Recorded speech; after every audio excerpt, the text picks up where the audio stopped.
Hi, and welcome to the Muddy Cross podcast, a space for honest, unfiltered conversation about faith, family, and following Christ. Together, we'll explore how God's grace meets us right in the middle of life's grit and what it really means to walk with Him day by day. Jodie, we're here again. The energy, bringing the energy to it today. Energetic day, what can I say? Okay. This one's all about health. It is about health. Kind of like this one. We left the last episode in a massive cliffhanger, didn't we? That was mean, because you just literally cut it off. And build up tension. I was ready to keep going and you just cut it off. So, no, it's good, because we're trying to keep them all to a certain time, aren't we? So it is good, and I can keep talking. So you were right. But this one, I guess this one we could risk going on quite long, because we can talk on this one. But health, and how actually when you're going through a health crisis, it can feel like you're in hell. Yeah. I think probably, not quite literally hell though. Not literal hell, but hell for what we understand, because it's all consuming and it takes over your life. And so, just the daily, like you found, which we'll go into, just everyday tasks just seem to become impossible. And it has such a knock-on ripple effect on everything. Like our whole family felt it, didn't it? And even like work and everything, it was just that ripple out. So that's where we're saying health, can really feel like you're in hell. Yeah. And how you can empower yourself to kind of change that, which is what this one's going to be about. Absolutely. So recently we went to a festival, didn't we? A youth festival. And the whole theme of it was about counterculture. And it kind of just, we were looking at each other going, oh my days, that's what we've been doing. Obviously we didn't name it as that, but that's what we've been doing. And this was the pinnacle for that, wasn't it? It was the catalyst that kind of set us off of stepping, what we class as stepping out of the world. So we're in the world, but we're not of the world. Yeah, I think to this point, a lot of things obviously had happened, which we've covered in some ways in the previous episodes. But this, you're right, this made us really start to take charge of things, made us start to change I guess things. Ownership is the right word, rather than handing ownership over, like to doctors and stuff like that all the time. These are our bodies, and therefore we know them, more than anyone else, because we're in them. So we should be able to know what we're doing right and wrong. It's just about having some awareness, I guess, on that. And as we said, ownership on that. So stepping off, and it was kind of 2016, wasn't it? Was the catalyst to change for us. We still wasn't walking with God at this point. No. So this was still completely based on our own understanding, which, again, kind of scary looking back now on how we did it. Yeah. But He was still over it. For sure. And that's what we're looking at now, is that even though we felt we were on our own, we wasn't. He was still guiding and kind of helping us back onto the path that He was trying to navigate us onto. So what was life like then at that point? Well, obviously I was ill and I hadn't realised it at this point in the conversation.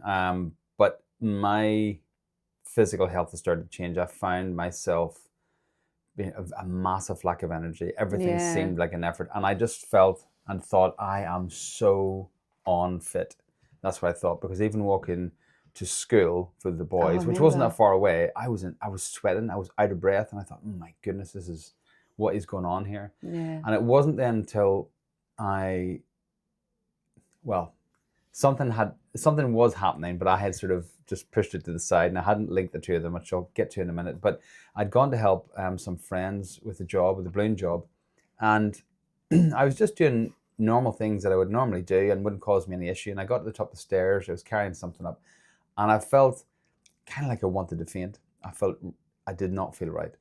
And my friend said, you, just out of the blue, she said this, you should, when you get home, you should just pull your eyelid down, check and see if it's white or red. And if it's white, you could be anemic. Yeah. I didn't think anything else of it. I went home. How blessed though that she said that. If she hadn't have done it, then I would have just carried on. All credit to Sue for that, because that was such a blessing for us. 100%. 100%. So I pulled my eyelid down, and it was like milk bottle. And I thought, oh, she said about being anemic, and I didn't really know anything. Anyway, I went to But before that, like, go through life. Life was stressful, wasn't it? Well, life was stressful in the respects of we were rented house. Boys were the oldest was in school, the youngest was just started preschool. You were in a job 9 to 5, very stressful job, but it wasn't covering. It wasn't bringing in enough to cover everything. So that was just we were backlogging, and it was getting stressful. There was a lot of stress at that time, and neglect, self-neglect. Oh well, there was no time. There was no time to look after. Said self. So that's kind of where I'm going. Right. Is that you were just putting you as in not from the look after the self perspective, but just any form of love on your health was bottom of the pile. Was just bottom of the pile. Yeah. So I got a doctor's appointment. I went in, had a doctor's appointment. Wasn't my normal doctor. She said it was vertigo. Give me a medicine. I didn't take it because I was convinced it wasn't vertigo. Yeah. Well, there were other signs, weren't there? Was. Right. Yeah. So then I got sent for a blood test, and it was that picked things up. So I had the blood test. I don't know. It was done on Monday, for example, and it came back really quick. And the doctor phoned me at about 7:30 in the morning before the practice opened. So I thought this can't be good, and. He said something along the lines of, your results are in, your bloods have come in at 6.2 and your iron's at 1. You're basically bleeding to death. You need to get to hospital now. You're not allowed to drive. They're waiting for you because you've lost a lot of blood and you're incapable of producing more blood. So I think I kind of tried to humor it off as I normally would, but there was a real thump in my mind that I hit the ground, that this was a very serious reality. And I just remember me trying to take it seriously, but at the same time, probably not wanting to take it seriously, and feeling lost, really lost in that moment, thinking, what am I going to do? Because all of a sudden, what does this mean? Am I going to die? Because he said you have major risk of a heart attack or a brain hemorrhage. So I'm thinking, am I going to die? What's going to happen with you guys? Any organs? Yeah. What's going to happen with you guys? And there's lots of things going on in my head then. So anyway, went to hospital, had a lot of blood put in, sent home, miscommunication because I was meant to be kept in, have an operation, because basically I was diagnosed with iron deficiency anemia because I was bleeding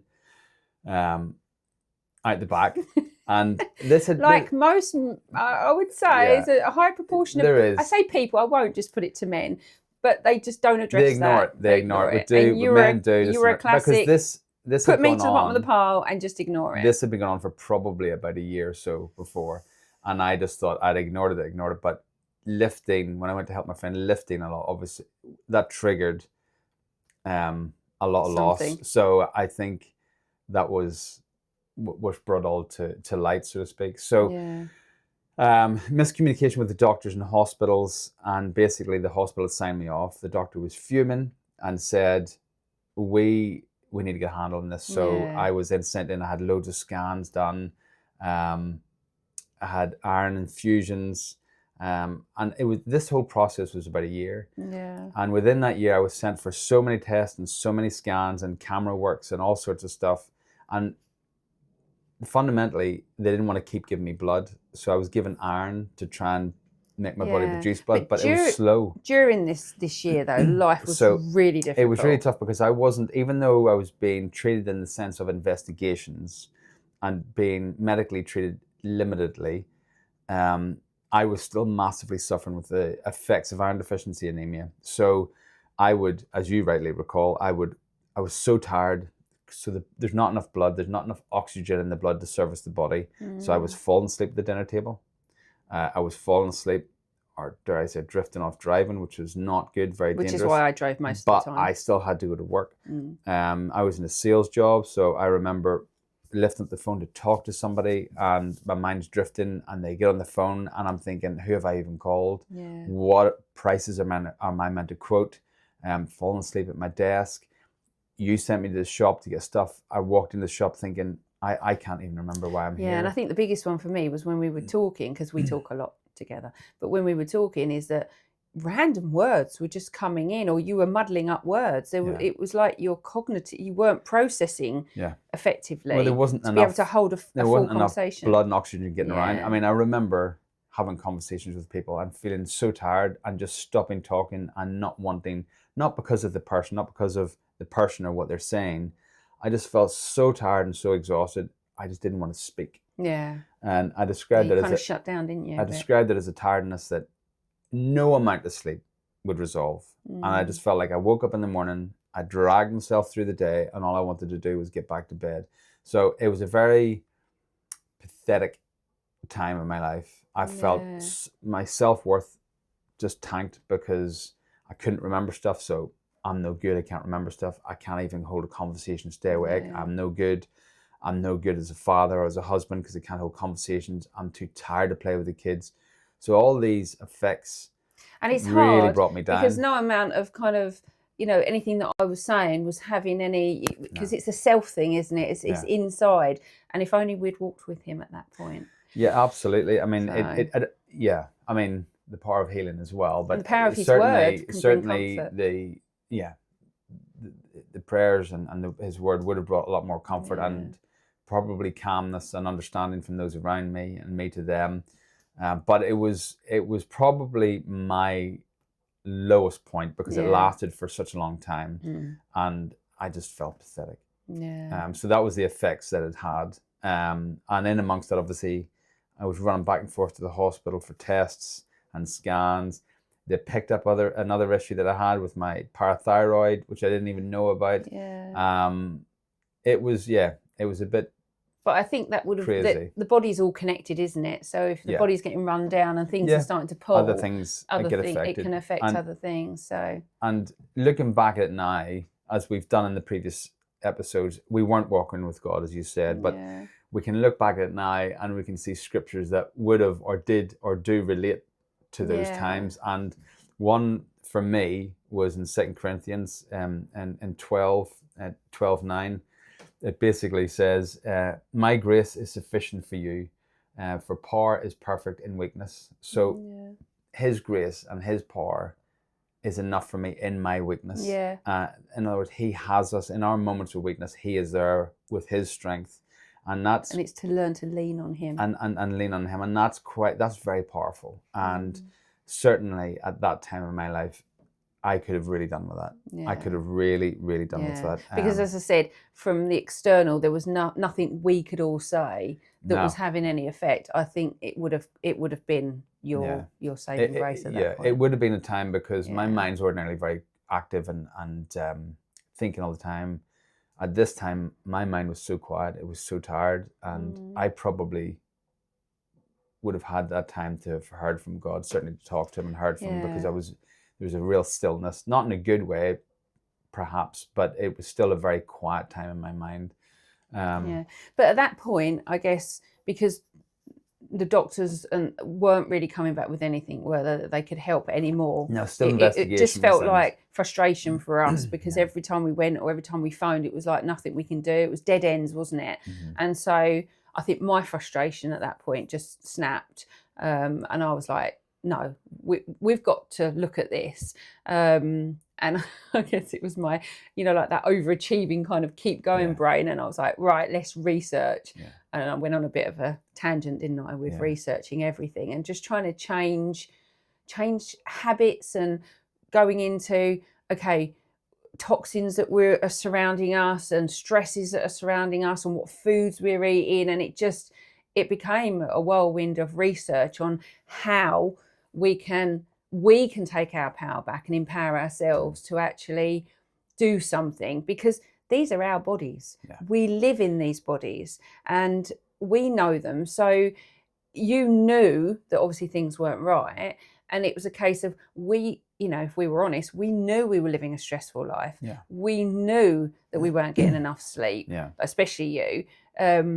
So it was a case at that point was to really home in on, we can't get any help here. It feels like a dead end. But rather than sit there in that, what's the word? Feeling lost, I guess, feeling helpless. That's probably the word. What can we do? And so, as I say, we looked at things. So it was increase your sleep. We're not getting enough sleep. How much sleep do we need? Right, let's increase the sleep, which is really hard, isn't it? Especially when we had two young boys at that point. So it was really hard to do. But right, let's make that a priority. We go to bed by 9 o'clock, you know, and we just looked at those sorts of things.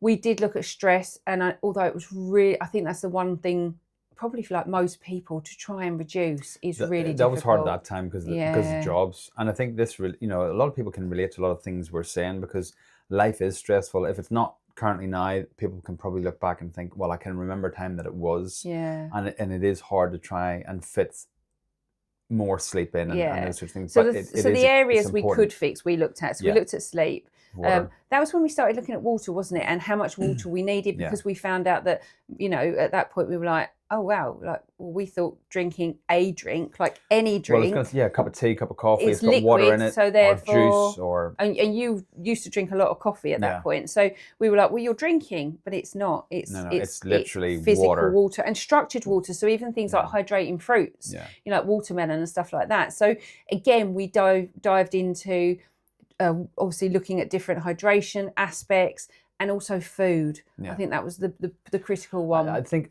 particularly when you look back, and again, probably a lot of people can relate to this, when we're tired, we naturally go for something sugary to kind of get those boosts, because basically we're tired, our body's saying go to sleep. And we're saying, no, I'm not finished yet, I've got more to do. So I need something. So the body's saying basically, well, okay, if you want to keep going, you need to give me something, but this has got to be good. It's got to be hitting me on the spot. And that's why we go to sugary food. So I think at that time as well, I can't obviously recall what I ate, but I would imagine it would have been kind of high sugary processed foods. Yeah, I think you were. Just to try and keep. You do love your cookie. To try and keep the energy levels high. Nickname was Cookie Monster, so you did love a cookie. So that's that definitely. So we changed it. So rather than getting our sugar boost, if you like, from processed white sugar, which is actually highly toxic to us, we switched to fruits. We switched to dare I say, a more plant-based type diet where we were looking at micro and macro nutrition. Yeah, it's not just good food, it's looking out for those people that aren't too sure. It's where we get our vitamins from and the minerals that we need. So we can get them, you know, a lot of people take supplements, but they ultimately come from food. So like we learnt with the exercise, everything is connected, and it's sort of you can't just try one area. You can't just try and fix one area. It is a multitude of areas, isn't it? Yeah, everything affects everything. So the more water you take, the better your sleep will be. Goes back to that connection. Everything is connected, and everything has an impact on us. From a physical point of view, but we started to see an improvement. And as you say, you started to do more exercise. You started to do just going out and taking on some challenges. What was the first challenge that you kind of looked at? Well, I had been going to the gym for maybe a few months at this time, and in my mind, I thought my first task was, I wonder, can I say run 5K? It was on the treadmill. It wasn't particularly fast, but basically, I wonder, can I jog 5K non-stop? That was my first challenge. And when I'd done that, around that time, I must have come up with something on Facebook. It came up about nuclear races, the obstacle race. Right. And it just took me back to a time whenever I was a kid. I used to climb a lot of trees and jump over things. And I guess the child in me was ignited, and I thought, that looks awesome. Did tick your box, didn't it? So I'd done the 5K, and I thought, that's going to be my next challenge. But I think if you just pause there a minute. So we'd gone from, you couldn't even hold a conversation. No. You couldn't even go to the shop and remember 5 items. We always joke now, don't we, that if it's more than 3 items, you have to put it on a list. And I couldn't even walk to the kids' school. You couldn't even walk to the school, which was bursting in sweat. Yeah, which wasn't that far really. No. And now you've just run a 5K. Yeah. And apart from some iron from the hospital, it was literally just changing water, sleep, stress, and food. Yeah. That was what we'd done to that point.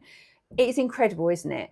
And again, coming back to scripture and looking at scripture and feeling empowered at that point, this verse, when I first read it, and this is what changed me, because if we go back to like me saying about always having that imposter syndrome of body and self-image and feeling like, you know, like almost like it was, our pastor said it when we went to Bible study, is that spirit of gluttony. There's lots of different spirits that can cling to you and you can have. And one for me, when he said it was spirit of gluttony, I was like, oh my days, that's incredible. And it was that if anything emotionally hit me, I would go to food, and that was my comfort. So when I learnt this one, it resonated with me on so many levels, but it also come back to the time that we were in then, if only I'd known it. Yeah. And that is back in Corinthians again, but it's 1 Corinthians, and it's 6, 19 to 20, if anyone wants to look it up themselves. It's, do you not know your bodies are temples of the Holy Spirit, who is in you, whom you have received from God. You are not your own. You were bought at a price. Therefore, honor God with your bodies.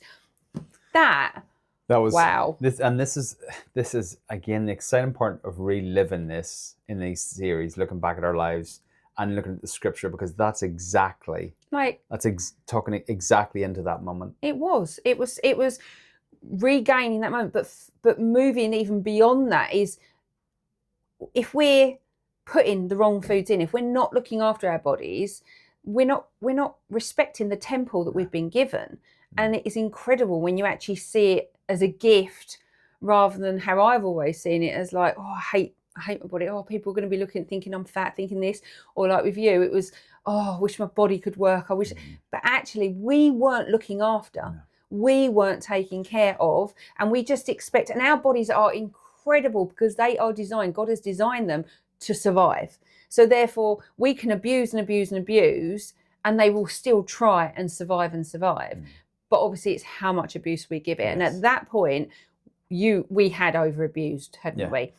And I'd also been feeling it, like I had weight on and the rest of it. So it was self-abuse to both of us. We'd over abused from many different aspects, and that it's just powerful. Hits a nerve, doesn't it? That absolutely powerful. We shouldn't abuse, because these are our temples. And this was our realisation. This isn't us preaching to anyone. This is just our realisation in that moment that, wow, this is something to be respected. Yeah. This isn't something to keep abusing. It was a big, I mean, this was over a period of time. This wasn't, a couple of weeks or a couple of months. This was over a period of time, but the change was quite remarkable. I remember going into an appointment, perhaps a checkup or whatever else it was, and the doctors, so I had to have sort of almost regular blood tests to check levels of things. And I remember the doctor saying, oh, that's a bit odd. And he looked at the results, and we talked about the numbers, and he said, what have you changed in your life? And we kind of said about food and water and sleep and blah, blah, blah. And he said, all right, I don't really... Well, I tried to tell him, didn't I? I don't really know how this is kind of working out, but I don't understand why it's working, but obviously it is working. All I can say to you is keep doing what you're doing, because it's obviously working. We'll keep doing what we're doing, but don't change anything that you're doing, because what you're doing is obviously helping, and it is making a difference. Yeah. And it was like... It was incredible, wasn't it? And it was almost like, not in an ego way, but it was almost that pat on the back that it validated what we were doing at that time, and we could physically see it. Yeah, so it wasn't like we were oblivious to what was happening. We could physically see. The energy levels were coming back in. But I think this is where a lot of people... I did. So I'm saying this as in everybody is, and not everyone's doing this as a general assumption, but I know that I did. I just had this thought of, well, if it doesn't work, you just go to the doctor and the doctor fixes it. But that is and not having that respect and ownership. Actually, I'm responsible for my body. Because I'm responsible for what I'm putting in. I'm responsible for how much sleep I'm giving my body. Some things happen and I need fixed, but equally there is a self-responsibility that we had. And the health and doctor, not that I'm criticising any of that, but it does seem to be a bit of a band-aid society where we go in and it's just, we'll just stick a plaster over that, take that pill. And what we find with that pill is actually it's going to have a side effect, which means you need multiple other pills, and it will lead to other conditions. Well, had the doctors along my personal journey sort of said, look, okay, we're doing this, and we're going to investigate this. Can we look at what you're eating? Because this is not helping. How much sleep are you getting? They never asked me how much sleep I got. They never asked me how much water I drank. They never asked what I ate. And those things have a massive effect on health. So I think the only thing they tend to ask is, do you smoke and do you drink alcohol? None of this is dissing the doctors or no, any it's doctors not. This is all. Just our personal journey. Personal experience. So that was a huge impact and a huge turning point in my / life, because as I said, we got going back to those challenges that run the 5K, then doing this obstacle race, which I think was 7. So again, it was pushing it a little bit further.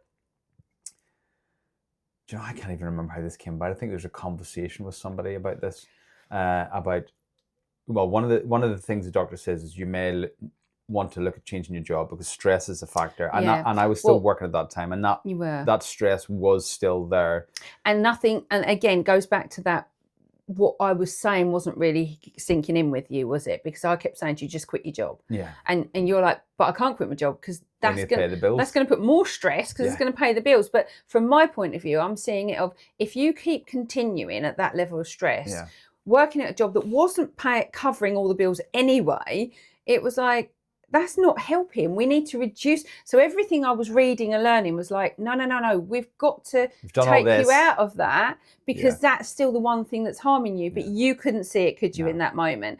And so I never put the boys on Facebook or did anything like that because you weren't listening to me when we were at home. I was like, I've got to do something drastic. I really have. So I jumped on Facebook with the boys, didn't I? Did. And they were only diddy-doos. Yeah. I can't even remember. I think 6 and 4, something like that. It might have been a bit older than that, but that sort of age. And I'm like, right, we're going on and we're just going to tell Daddy to quit his job. And that was kind of the remit that I give them. I think I've seen it in work. No, we did a little Facebook plea, didn't we? And I tagged you in it. You must have seen it in your break. And then you jumped on the phone immediately and it was like, what have you just done? You've just publicly told me to quit my job. What are you doing? And I went, I've got to wake you up somehow. I've got to shake you up. That, like, I want a dad for my boys. I want a husband to be with. Like, I don't want you to go off. Obviously, now we know you're going off there. So it's not a finite anymore. But even still, I want you here. Yeah. And I didn't want that. I wanted you to see it, and you weren't seeing it. So I did an extreme move. I feel extreme move at that point. Ultimately, I did end up quitting my job. But what's just come to me there was, I wasn't quite. I did have a meeting with them and did tell them. But what's just come to me there is at that time, the reason I didn't see that was because the expectation. I'm a man. I'm a husband. I'm a father. I have to provide. Yeah. And what's come to me there was, you told me to quit my job, and I didn't know how I was going to provide. But as much as I have an earthly father, I have a heavenly father. Yeah. And my father will provide. So again, this is looking back. Yeah, because in hindsight, it's a great thing. I did quit my job. I then immediately had no income to support us. And my heavenly father ultimately did end up providing, slightly unconventionally, but provision nonetheless. Yeah. And it kind of brings us into the next part of the journey. But I also just put on there as well as lean not on your own understanding. Yeah. And that's what I was trying to do because I couldn't see another way. And also, I think we have to give ourselves the grace. Is one saying that I live by now, is that you can't do better till you know better. And at that point, we didn't know any better. We were just doing what we thought was right in the moment. But yeah, it was a crazy time. Crazy time. It was. So I quit my job, and I can't remember exactly how this came about. I know having a conversation with somebody, but obviously I was still exercising. I think I was going to the gym about 5 times a week. I'd basically become the fittest and healthiest I'd ever been in my life. It was incredible, wasn't it? That year journey. And from the start towards the end. And I think somebody had suggested you should retrain and become a PT. And I thought, oh. And fitness had never been part of my life. I grew up sort of in art and graphic design. That's the way I was going. Nothing to do with fitness. In fact, I didn't even really like football and rugby and stuff. Well, you like the obstacles and the messing around. Yeah, climbing trees as a kid, but that was about it. Yeah. So I then retrained and became a PT. This is kind of just before I was 40, and I set myself a goal, fit before 40, and retrained as a PT, which was tough going back to education, but interesting nonetheless. And then I changed so the group I'd set up was Fit Before 40. People were joining me in that and getting fit as well. And that's how well, you had your napkin. Well, I had a conversation with a friend of mine. I said, I'm going to set up a business. Because you didn't want to just be a PT. You wanted to I didn't want to go to a gym. I wanted to be outdoors. I like being outdoors. And you wanted it to have some of the obstacles. And because I'd done the obstacle race as well, I felt I wanted that child element as well. So sort of a boot camp and obstacles, that's kind of what I had wanted. You set it up almost like a training ground for those types of events, didn't you? So I met with my good friend Wesley and explained literally on a napkin, drew it out, and these obstacles, and he thought I was a bit bonkers. because obviously that's not what his remit was. His remit was to build scaffolding, very secure, safe for people to do work, not to climb and swing over. Yeah. But we talked it through, and he figured a safe way to do that. And yeah, and again, this is where God's so incredible, but I didn't know at that time. At that time, setting up my business, I had no money. I had nowhere to start, as in land to start my business. I had no equipment. And out of that nothingness, Heavenly Father provided, because I went and seen a guy and said, this corner of your field, could I set up a business here? And he goes, well, what is it you're doing? I explained to him. He said, yeah, that's fine. I said, I have no money. Can I pay you at the end of the month? To which he said, okay. I then spoke to my friend Wesley and said, can you build these things for me? And he said, yeah, I can do it. I can help you. And he so graciously helped me and to build those obstacles and set them up. I had no equipment, and I researched and I thought, well, people are using just normal things like tires. Yeah. And I went and got tires for free. And all of a sudden, this business formed out of nothing. Provision was there. Out of grace. Provision was there. In a low time was the start of sort of almost a high time. Again, unbeknown that he had his hand over everything. And so yeah, I started to do boot camps and started to do obstacle training. And that's how that business was kind of was started. And at that time, the roller coaster went even higher. Yeah. Because then we welcomed in. Well, we found out that we were going to be welcoming.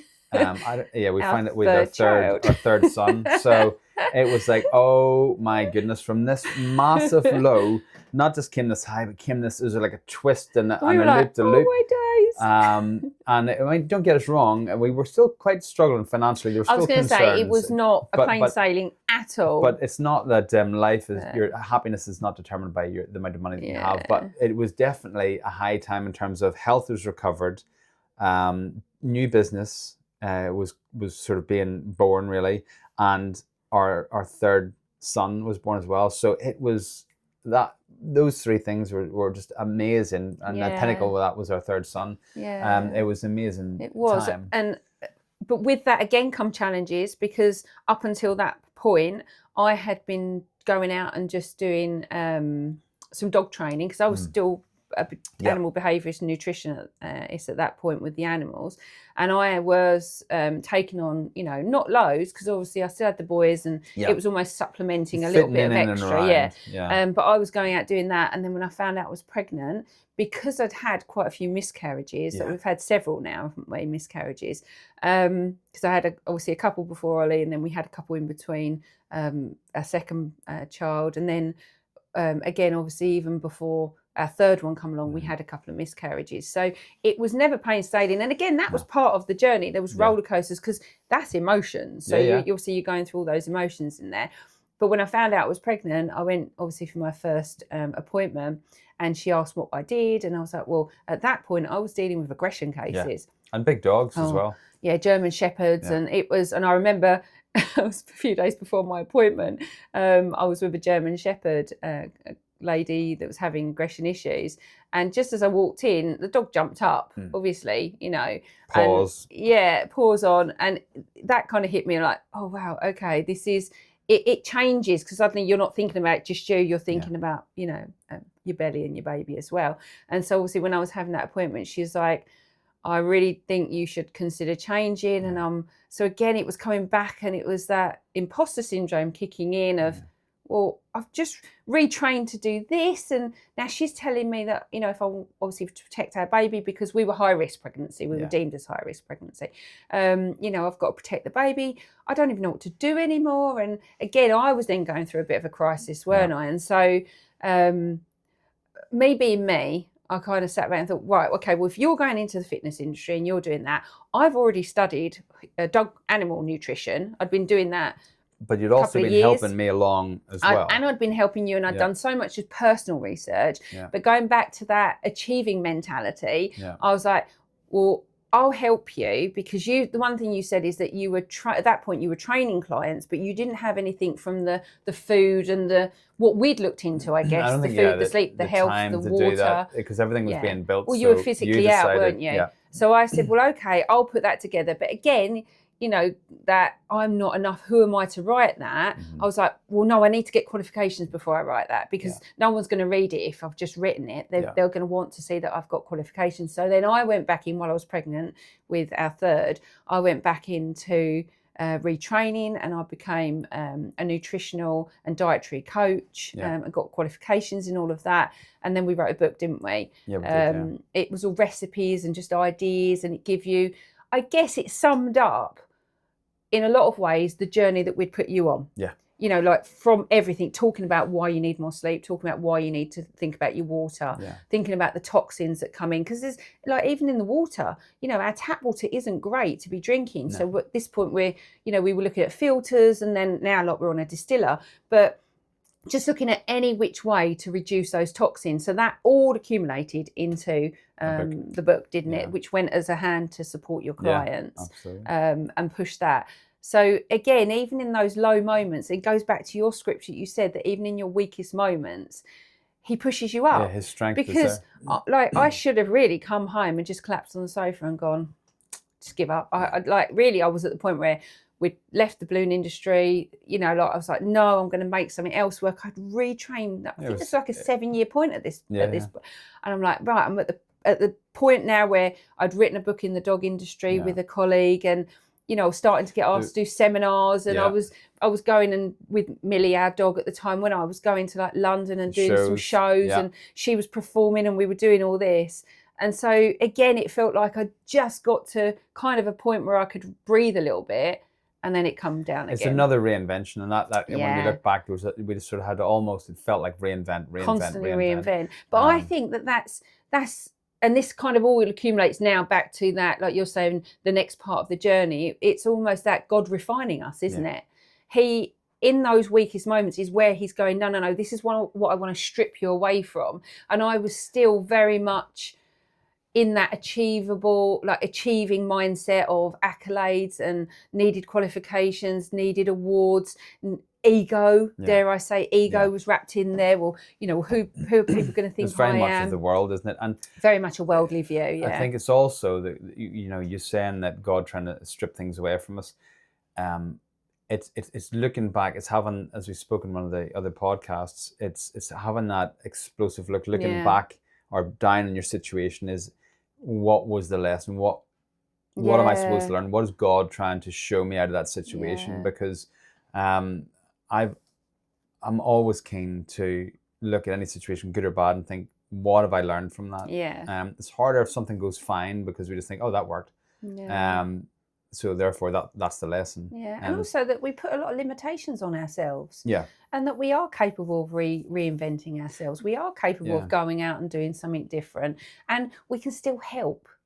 I think it's help others. It's not having that worldly view of, well, you've trained to do this, so therefore that's all you can do. Well, you're no good at anything else. It's a case of saying, you know, there's a world out there, and situations change, life changes, and you have to adapt. But unknown to us then, we were still leaning on our own understanding. We weren't sort of resting in God and sort of asking him, you know, Lord, we put this in your hands, and guide us. So still feeling very lost in the whole situation. And it's easy now, again, looking back. It's interesting looking back and seeing, as we said before, how God had his hand in different situations.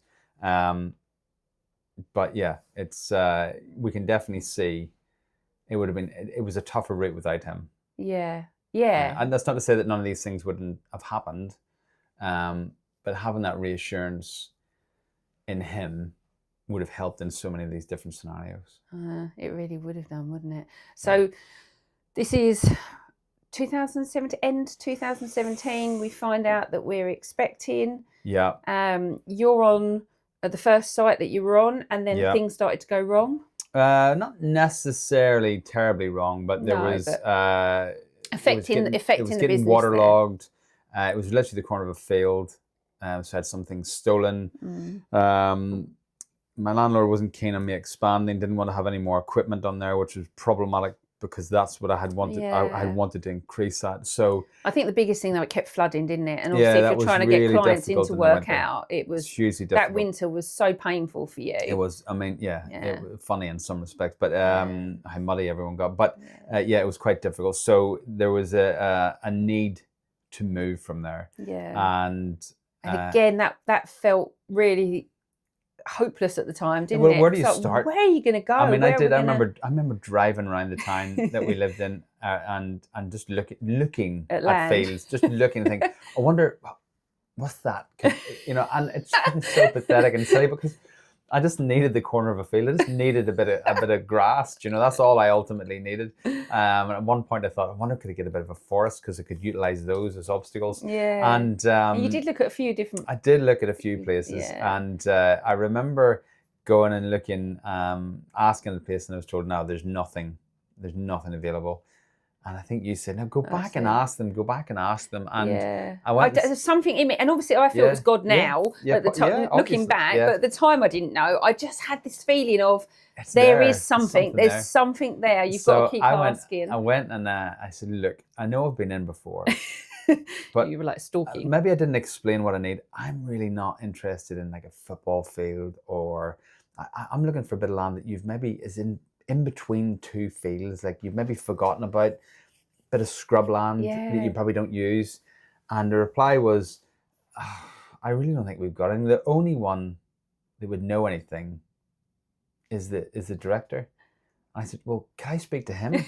And so she said, well, I'll explain to him. Give me your number. So anyway, it must have been literally a couple of hours later. And I'd gone to see my friend again who built the obstacles for me, saying that I'm going to move, and we were talking about how we would move them. I got a phone call, and it was from the director. He said, I believe you're looking at a bit of land. I said, yeah, just a bit of land between two fields, a bit of scrub land, nothing. He says, well, I actually might have something. And so I went down to meet him, and he took me to this, what is now a track, but was just, I don't even really know how to describe it. And we kind of fought our way through this jungle. It was really overgrown. Into this, I don't want to say open field, because even that field was so overgrown, into this area. Yeah. And there's a big hill on top of it. And we stood on top of that, and he says, well, what do you think of this? And I looked around it, and we're quite similar. We can walk into a room and say, imagine this room blue, and we could do that. So I looked around, and instantly I thought, I just know exactly what I'll do with this land. And I said, this is perfect. This is absolutely perfect. And for them, it was just a piece of wasteland. Oh, yeah. And he said that, again, an amazing guy, sent by God. And I explained that what I would like to do with the land, with the running track and obstacles and a fitness area and car park. And it had a bit of a forest attached, so that kind of ticked the box. Yeah. And I said, the only problem is, this is a big job for me to clear, because I'd need this all leveled. He said, that's okay. We can sort that for you. I was like, oh, wow. And I said, I need to divide up the lanes and stuff. He said, that's okay. We can do that for you. I'm like, oh, okay.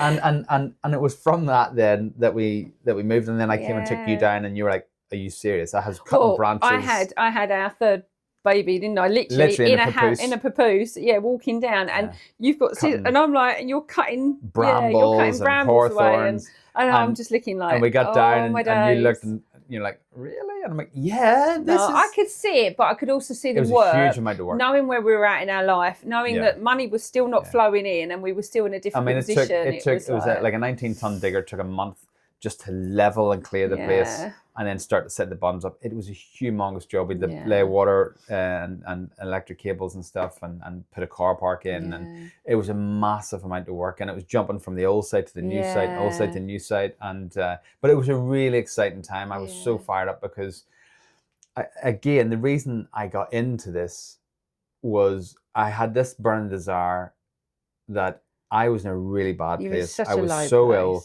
and through your help and obviously pushing myself and God's grace, I got myself to an incredible position where I was so fit and so healthy. And my thought was, there's got to be other people like me. Yeah.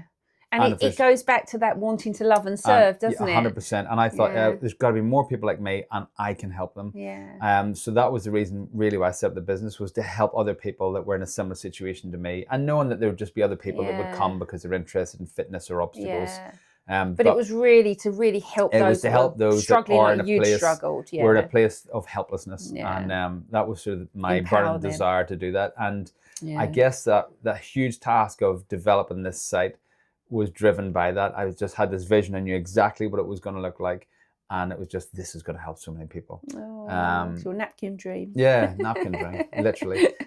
So yeah, that's kind of how that then that grew from a corner of a field to like a 2-acre site. Quite a journey. And that literally was, I think this is the good point that I'm going to end it. You're going to end it now? I'm going to end it, because this leads us into what our next podcast is going to be, which is called The Great Humbling. The Great Humbling. Yeah. And it, it was. Oh. It was, another tough, but actually looking back now, I am so appreciative of that time. So I'm looking forward to the next episode, actually, to talk about it and share it with everyone. But that kind of wraps this one up. And it does. And this, hopefully, some of the takeaways from this, and again, if anyone's having any struggles or whatever, reach out, because obviously we're more than happy to share on more of a deeper level, I guess, what we've gone through, how we helped you, and the things that we went through to change that. Absolutely.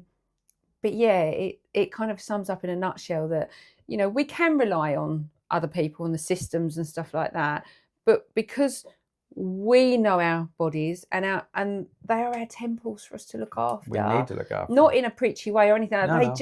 We should be looking after them. And I know as a mum, I'm always like, I have to really, really try and change that now. You know, normally as a mum, you put yourself to the bottom of the pile. You were putting yourself to the bottom of the pile. Yeah.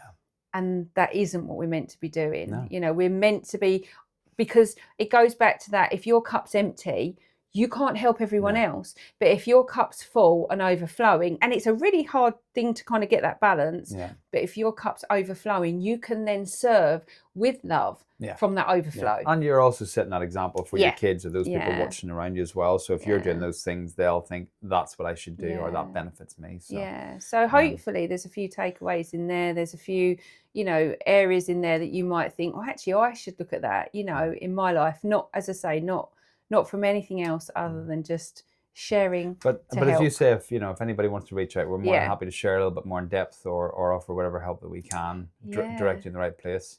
But guys, listen, thank you so much for joining us on this episode of Grace and the Grit. We look forward to seeing you in the next episode. Remember, if you want to follow us, hit the subscribe.